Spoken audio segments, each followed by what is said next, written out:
Frank Walsh says, Aberdeen totally flying sky high. The League Cup semi-final, Celtic totally ripped them apart. It's been downhill ever since for them. They've totally fallen apart. Like you said, you're worried about them, Keith. 12 games that a win. And, the league's so tight, they're only 11 points above the relegation playoff place. Listen, and if they keep on in this trajectory, they're going to end up in trouble. There's no doubt about it. They have taken 4 points from 36. That is absolutely relegation form. There's no way, there's no two ways round about it. And as impressive as Jimmy Thelin was, and I thought they've really won a watch here, I was pleased. I thought it would be brilliant to get a resurgent Aberdeen, because you know what the fans are like. They'll follow the team throughout the country. It's just a great story for Scottish football, this rebirth in the North East. But I cannot begin to explain what we're watching here.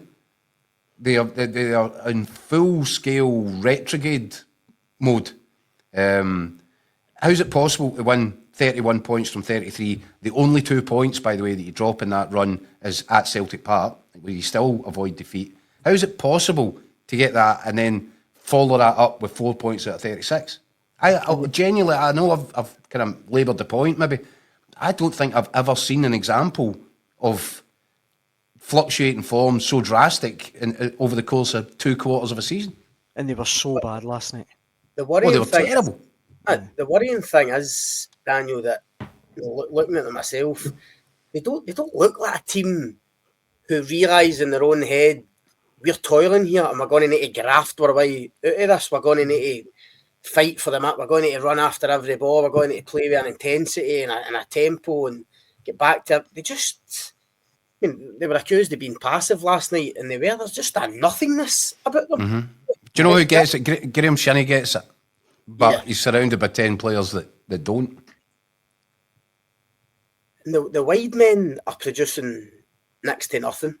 I think Kevin Nisbet's been a massive disappointment. Yeah, it has. So far.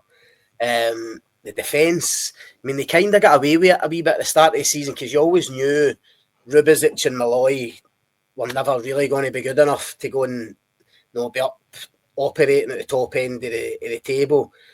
He's tried to switch it about a wee bit, but the boy Sievert Nielsen's had a nightmare the last few weeks. Certainly had a nightmare last night. The Latvian captain, the Tobers that they brought in, when Cyril Dessers is running at you and skinning you on the edge of the box, pulling one in the bottom corner, that'd be a serious worry. That could spark a confidence crisis. For a guy coming in for that kind of money, seriously, he's a big signing for them.